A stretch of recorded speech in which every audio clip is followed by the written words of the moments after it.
enwe video mmiri eweilo mere mbosa wee na-asị na onwe ndị na-eji achara aja ụkwụ mmadụ ọ ga-epụta n'ụtụtụ gị weta mkpụrụ beans saa mmiri eweilo cheria.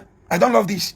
Mụ na gị ya ati ọkpa na ofu trouser ti reason ebe ka mmadụ ndị pastor were gị na-eriju afọ na convince gị na-atie gị stupid na brain. God say God didn't say anything oga. Ife na-ekwe na-eme na Nigeria ta Buhari Tinubu say Soludo chapter 10 verse 8 said na enweta gị na agba mkpụrụ mmiri ndị agụ na-eche mba bụrụ gị.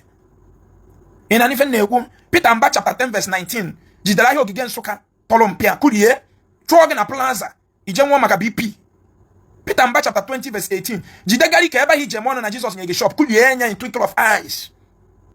Hope Uzodimma chapter 20 verse 11 jide flyover run and control no more go slow.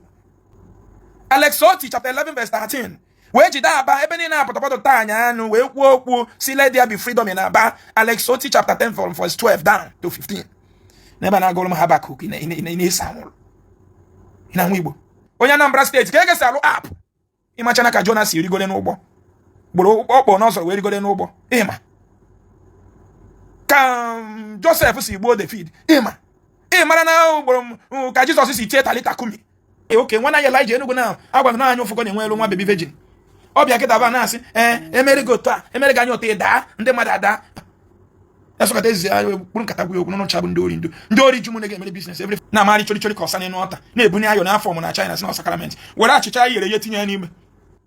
Enwe video mmiri eweilo mere mbosa wee na-asị na onwe ndị na-eji achara aja ụkwụ mmadụ na ọ ga-epụta n'ụtụtụ gị weta mkpụrụ beans saa mmiri eweilo ị ma acha aja ụkwụ mmadụ kedu iji akọtọla anyị Igbo ọkwa ka itiekwe ndị mmadụ ụjọ na ọrụ ka ha gbakwutewe gị ka elu ọrụ mmiri kime. Why can't you liberate your people?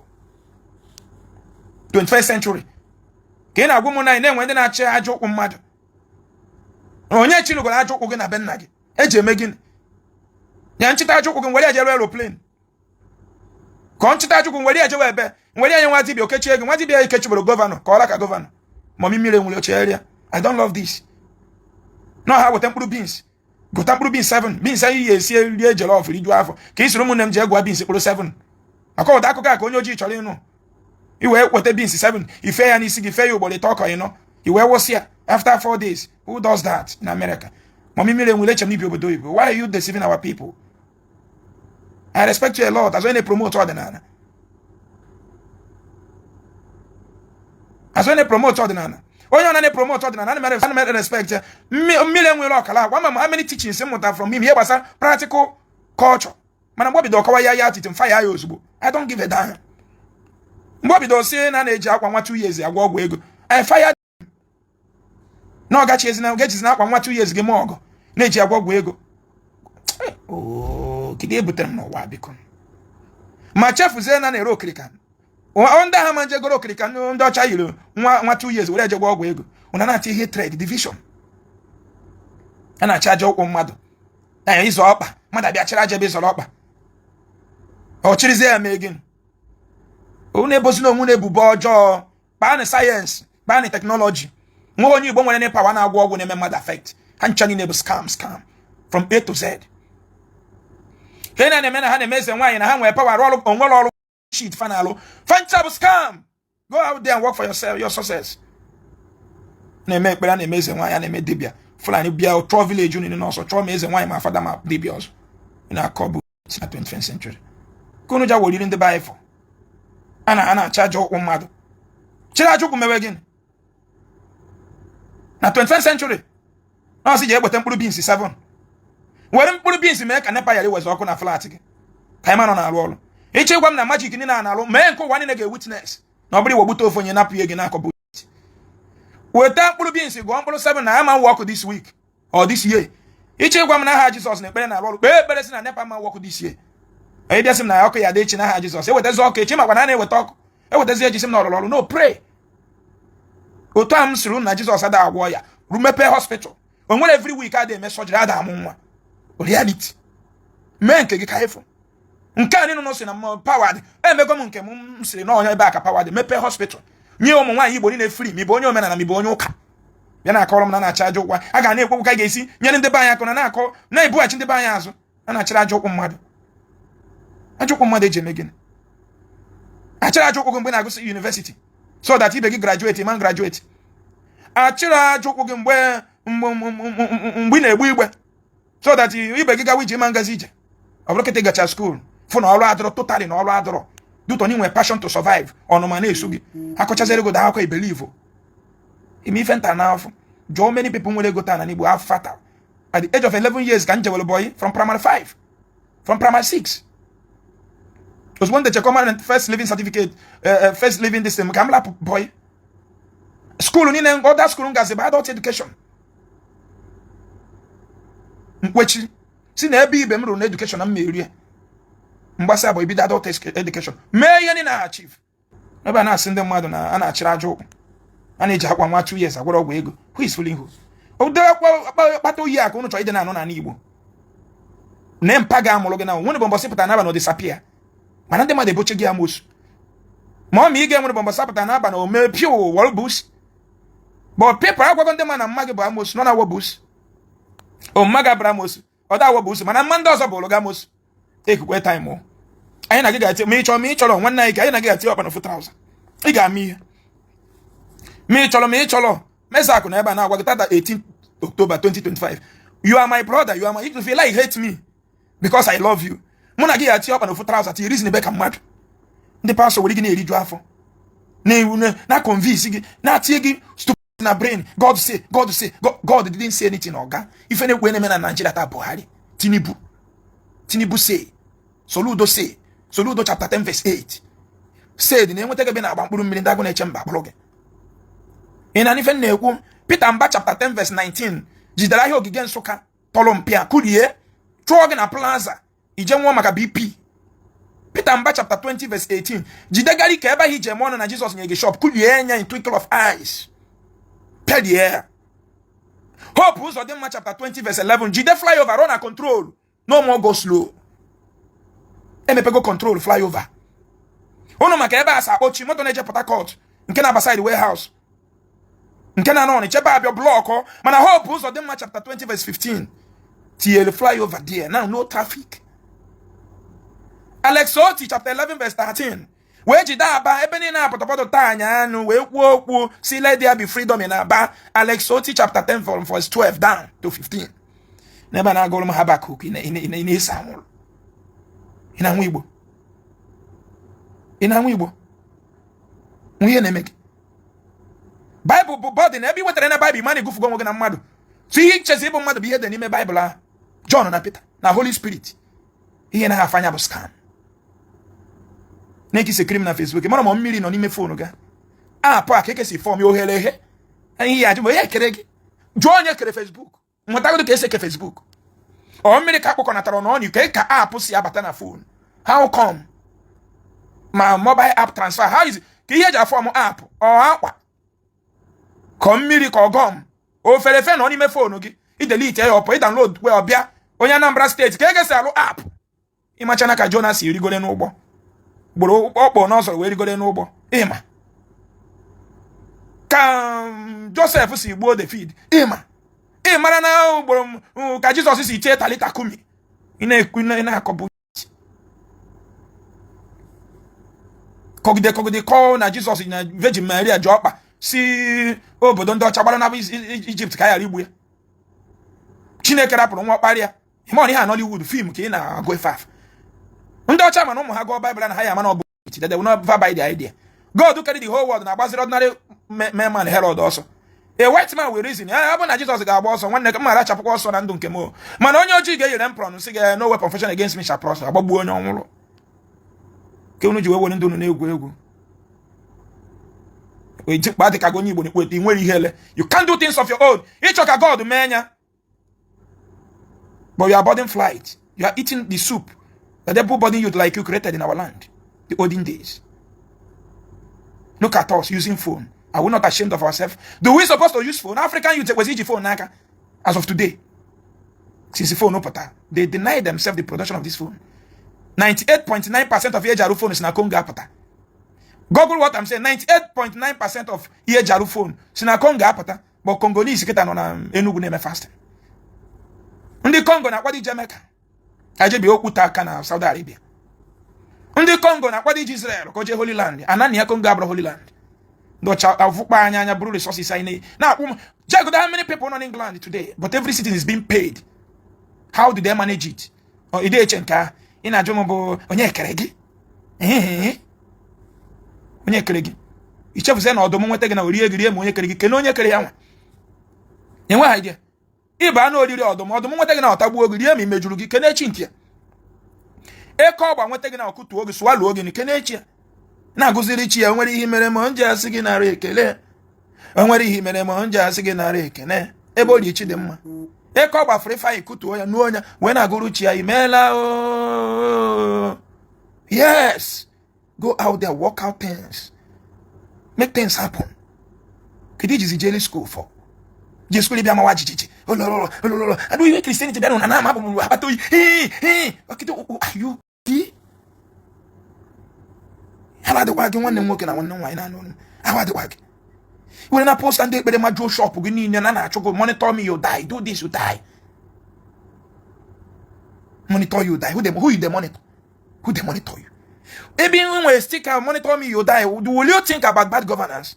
You got man on your governor bad monitoring name. You are man on the House of Assembly but your bad monitoring monitor you die. You man on the orchard create enmity umunegi bu wayo bokene na phone gwakene mo ajo ma me nugori ihe na bonu ka o si eme bo mo me receive call bo na WhatsApp akpana normal call okay mo icho kene mo munai kida ajo ma runu goro na ezinu no ge bo mo ko wa na ka o si eme bu ne kinu go na bunu ifonye yi white obia no me oye ni na aka na make imagination na religion. I hate you why onye ga-edozi m na ga abụrụ ndị bai free na as a past evangelist very very bụ ndoshi nda osiga o ya ga ya gị gị ga weta eze akụ na egwu so ya ga ya gị ebiri ogu so lap test 1.something million inweghị ya ị ga-awọta that eze akụ frogi na ya you have to go you go understand get there ị ga-ekpe ekpere nwa mmiri niile asị gị na-agwọ ya you go body go tell man ịma na nwere ekpere iji go dozi isi gị n'ichi idozi isi gị dịka nwaanyị ị ga-eje na saloon mezie anya otu nwunye good luck Jonathan si emezi isi ya ka isi emezi nke gị otu ndị reverend sisters si emezi isi ka isi emezi isi gị ụwa adịghị all different nwere shortcut n'ụwa enweghị any shortcut anywhere ụwa one due process Chineke kere ụwa kechara ụwa fụ ihe niile o kere n'anya fụ everybody n'anya ihe fọm na gị bụ ihe anyị ga-eme na ụmụnne anyị na-arụ power bank na ụmụnne anyị na-eji ebunatachi eletrik keke na China ebe a 7 hours journey nkịtị on air muna gị ụdị ya dị echu muna gora na ihe na-echu anya ụra ebe a bụ ekechiri gị onye ji gị atọrọ gị atọ ekenere odu ha eje bunite ụlọ mụnụ n'oche onye pụta omerụ na anya ya oke nwa na ya Elijah Enugu na agwaghị na anya ụfụgo na-enwe elu nwa baby virgin ọbịa kịta ba na-asị emere gị otu a emere gị anya otu daa ndị mmadụ ada Elijah Enugu na akọndem wago ndị mmadụ ịda n'ala and onye na-refer okwu a bụ nwa virgin na ome anya ka anyị egbe ndị mmadụ ada ọ gaghị bụ onye ori ọlọ gị bidoro ihe a niile mmadụ onye ka na-ebufute na adoration na mmiri na-ama ha na pọtọpọtọ na-enwe human conscience ụmụ nwaanyị nụrụ di ụmụ nwaanyị mụgoro nwa ndị ụlọ na n'ihi n'obodo erigo nne mmiri na-ama ha na wunye bụ ọ gị bidoro ya n'Enugu steeti bụ onye ala esokata ezi ya kpụrụ nkata gwu okwu n'ụcha bụ ndị ori ji ụmụnne ga-emere business every Friday na-eme adoration ndị nepa na-enye anyị ọkụ na-enyekwa anyị ọkụ steeti otu unu si enye anyị ekpere steeti ọkụ electricity bịa na-arụ ọrụ n'ụwa niile esikweta unu si enye anyị ekpere free every day enye anyị ọkụ free ito okporo ụzọ kụrụta bịa reduce accident n'ụwa niile otu unu si enye anyị ekpere every day ndị gọọmenti esikweta enye anyị ụzọ free ndị ọjọọ ndị oshi laịsensị unu nyere ndị gọọmenti a na-egbu anyị na Jizọs ga-ekpuchi anyị n'ọbara Jizọs unu na-emere anyị ekpere free every week mana ma anya anyị ọkụ nepa free a na-ebu ụmụaka ndị ọcha moto free a na-akwụ ụgwọ for 15 years igo phone a n'obodo ndị ọcha enye gị 5 years ịkwụ ụgwọ phone mana mụ na-emebe anyị gbakọ 2.something million wee je go phone once anyị bịara ụwa afọ na bullshit na ndị mmadụ na-ada n'ala ọlọ gị bidoro ya na you start down na amari chori ka ọsa n'enu ọta na-ebunye ayọ n'afọ ọmụ na China si na ọsakarament were achịcha yere ya tinye ya n'ime na si na onye ọcha nwụrụ maka shame on you Americans. The creator of the universe never introduced his son to you. Man brought it to you. Shame on you. But our ancestors founded the creator. They already encountered the creator. Oya Chukwu. Yoruba call it Oluwa. Edo call it Osalobo. These people deceive you, manipulate you, turn all to the boss and go from to Catholic Church. onye Igbo bọpụta were ọfọ wenye ya enu okpucha ọnya wa ya ha je tụọ nọ ya were achịcha wenye ya enu ha kpucha ha nyawakwa ya ụtọ ha isa nyawa ọjị. Ndị Igbo bụ ha were nkwụ ọkụ atụọ n'ala bịakwa mekwa the same thing si na ahụ na ọbara Kraịst. Onye bụ Kraịst? Kraịst bụ nwanne gị. Family ya ka ekosi wee chizi. So a whole great man like Christ, family adịghọ onwe ụmụnna. Who is fooling who now? Who is fooling who? Akwala anyị sikwa na religion na-alụ ihe na-efe n'elu. Na ije China ime order for food, drone eburu ndị butelu gị ebe ị nọ. Ị nọrọ ebe a na-epigharị n'ime Matthew na Luke. Ị nọrọ na Nigeria na-epigharị n'ime Ephesians. Isi na Ephesians ebe a na Hezekiah. So gị gụwara Bible. Ịma na Bible ị na-agụ bụ job opportunities na China. They don't read it. Each produce King James Bible ebe a na ị ga-enwe memorandum of understanding with King Charles from the family of Queen Elizabeth. All their fathers had copy King James. The first one in England, King James. Google it. Now we are no longer westerning the Europeans. The reason why they kidnapped us, because they tagged us evil. They tag us evil. Kedu ihe a na-eme gị na Nigeria emebeghị m nwa? Kedu ihe mere gị na Nigeria emebeghị m? Ọ agụ nke gụrụ m n'obodo ihe ọga m ji dum na 15,000 100 naira 110,000 na 100 naira 5,000 dị n'elu. Ọga m ji setụlụ ọmụ mbụlụ ọga na Ọnịcha. Anyị nwe na-egbo digestive biscuit. Wunye some of you amụrụ ọfụrụ gị da mara ebe digestive biscuit. Iwunye ya na anyị gori ya mgbe ahụ ọ dị ka ọ 10 naira or 4 naira. Wunye ya na-efere gbee ya mmiri ọ dị ka akam mgbuo ya nwụọ mbụlụ ọnụ. Kedu afọ ị na-ata kịta eze aka aga onye ọzọ na Nigeria aga o condition a ka anyị cha ga-esizi ndụ ka werezie ya ịtaba da afọ nye bịazo were nke anyị testimony. We don't need this type of testimony anymore. Our mate in Europe bụ adị imefa enye mmafe ego maka na adị imefa amụọ nwe butere achị support nye nwa free education, free health care. Ihe ji nwe nweta ọrụ age at the age of 16 years ọrụ na-echi obido part-time job. We want to live the same life. If the church love us, let them unite us together and fight the government to give us all these things. But church can never do it. Church and I go to go see Jabez. What the we need Jabez? Jabez na Anambra State. Mana Manchester City today na nwa idi meta na nyeri ego. Nwa ifeoma na Anambra dizi me we na go see Jabez na ga go see. What kind of wickedness is this? Religion tie na Africa, tie na Igbo. And the man in Africa got deliberated in the world from Igbo. Can't mark this word. If bondage and dojino from an Igbo, without you only able to liberate Africa, Africa got no good enough. Wow. I'm telling you. Who come me chichwa bia manyelai. Kidia na gabiga gina ijaba ali lebele. Madu beza ka gabiga. Even been at the Damaka house there na Kozo. Side the Holy Family. Una na bro I batayo ti me pay the dog ikuko kuku fisie ino ni for 1 hour 30 minutes ikuko kuku fichu no jo iwe ba ni me mesie megide me pay ba na watch ball na Philip onya na machine pass me pay anya e ba na ekiri ball na 50-50 na ela mgba agbasa ball nkocho onwem ni me ba lalu die na Philip number 7 Philip onya na machine pass onye ozo call gu nke ya gide mankwete ago na ago ge to che no go so many people not here. So what is nage? Ihe na-eme gị bụ Nigeria. And this type of testimony na-eme bụ nye rubbish. That is why we die young. Ihe na-eze akwa na ha kọkịta ka o si taa afọ. Ịkọlụ m nke gị na ụfọdụ n'ime unu reche ma ahịa mbugharị. Ịkọlụ m nke gị na ntikwa ihe na short our life because we are overstressing ourselves. Ụmụnna anyị na-arụ na UK arụ afọlụ ha. Mmadụ ka alụ for. Many of them na-arụ 3 jobs to meet up the expenses in Nigeria. Not for them to feed themselves. To meet up expenses ha na-eme. Obodo Ibo, the form of government of a family. Obruzi ene na family nisi. No obodo Ibo. Do you know how many of our people that no all in Europe? Go and make inquiry. Mama donate that go no all in Europe. Onyo cha chifo to hancha niile ana aga ka ndị army. Pom all chifo ba anyo nye ba eje we ekpele. We na agụ anom na titu. Gini na agụ na ekwe. Chifo ndị ba eje we ekpele. And ekpete ekpe na ekpere yari je ekpere dozi isi. Ịchọ ịpụ ji occasion gị nwaanyị na maka ụmụ nwaanyị ka ọ ka n'isi. Iwu na nwe mmiri kpachacha onwe gị dozi onwe gị dị mma. Practical to akụwa dị. Onye ga-akpacha gị ka yari nwa accident na ebe ị na-eje na ga-enwe a good driving system. Nwe good motorable road. Nwe standard traffic light. Nwe standard car. Na bro expired car and ebedata here. That is the only solution getting security. We cameras everywhere. Mune mana madone ngona Mediterranean na oto ako wasi alolo. No. Mana ndị fada bịa na agwa na ọkụwa adị na ene Mathias eze akwa ha ma mgbe ọgbacha bụ nyere 15,000 mechezibụrụ onye nwe ma 44 dịka n'Ọnịcha rụkwa ụmụ ụlọ ọgwụ ụmụ ogbenye na ene Mathias eze akwa ya ma mgbe ọ ga-eche ọzọ king sheet testimony ahụ I chose here. We don't need it. We want a land whereby our children will live a good life, whereby pregnant mothers will be respected in Africa. A pregnant mother is hawking something in Africa. Women pays one of the most sacrifice on this earth. Can we produce a family?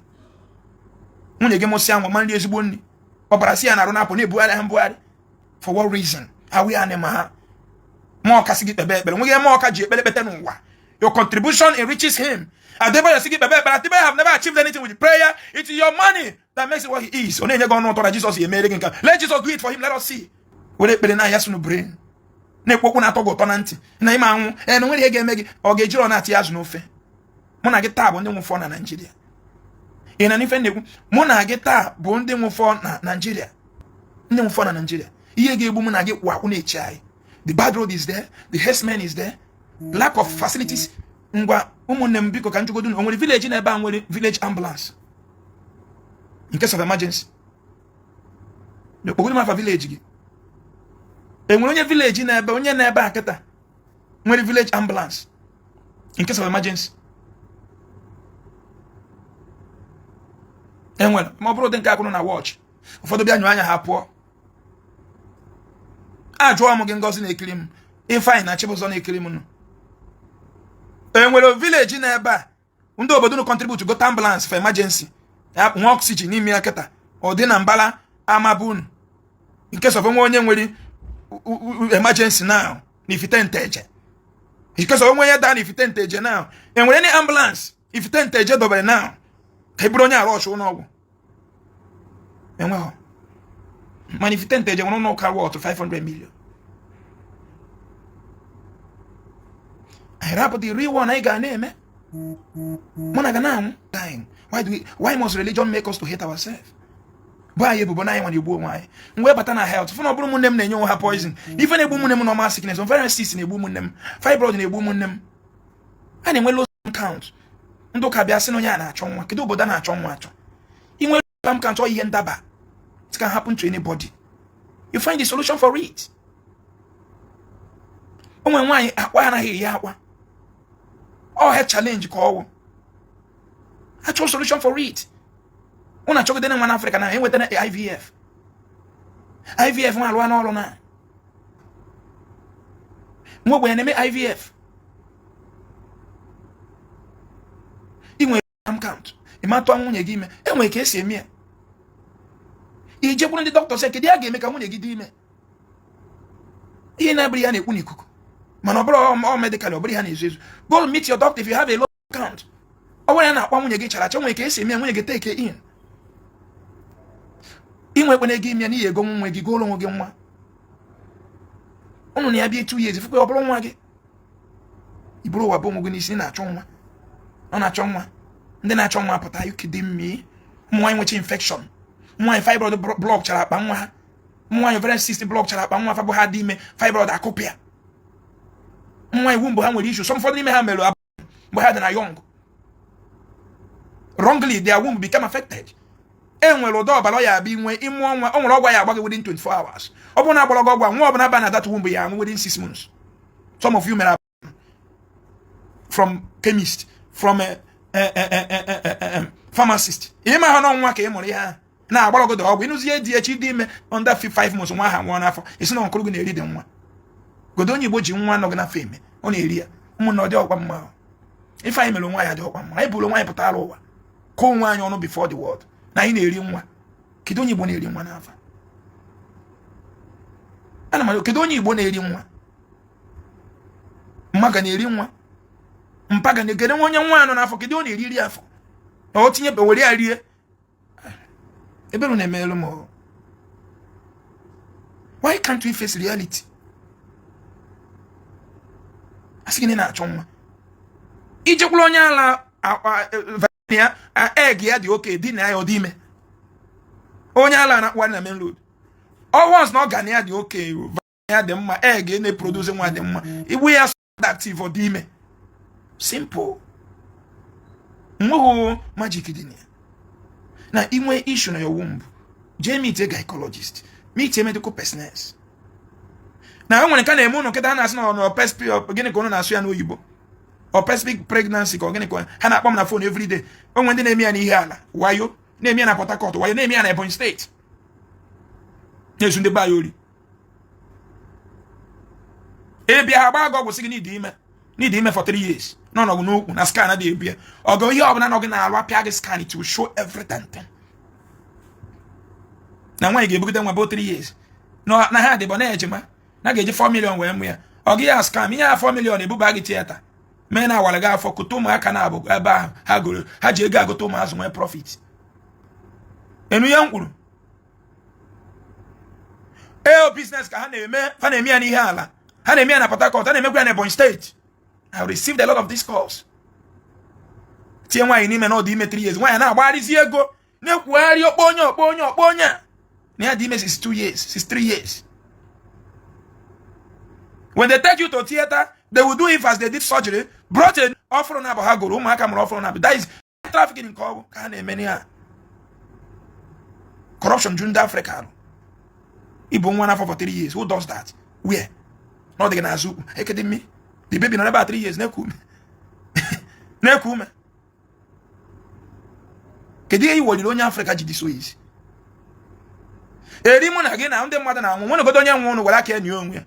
One procedure case in you. So one process I can gauge them one. If you like it, believe me. If you don't like it, don't believe me. Oto abi nwe gwana ni egi. Once ni nwere be mother floga ye ni egi. Enwe homo nso ya bia gwana ni. Onwe homo nso ga bia solve any problem. Kama na Christianity na make na dey happy ni na eri ndi 3 times in a day. Ndị ọzọ na ta off. That is the work of Christianity in Africa. Ki wata na Chineke gozi gi. When you draw ngozi, e set the trap. Onye ona nwere go na tata bụ onya ka ekwelu ma ogbenye gbagbu gi. Zuo gori kidnap again. I'm telling you. Mboso ga-eme gi ya makwan. Onye nwere anwụ gona. Ndị ọzọ nọkwa gị na akụkụ abakwa again. Every spirit of death die. Mmụọ bụ na ga-eche mụ rapụ gị nwe eche na m. Enidi ome. Mmụọ bụ na ya enye m ego taa. Ndị Igbo na-akwa baro. Don't come to me. Jesus na-agọzi mụ na gị. Jee Dubai. Sell a na-atinye ndị be anyị na Dubai. Ejuga akpọrọ ha jewa another place. Jee India na New Delhi. Jee nene ndị Igbo nọ na nga na Chanda Vinay. Jee Faridabad. Jee Mumbai. Jee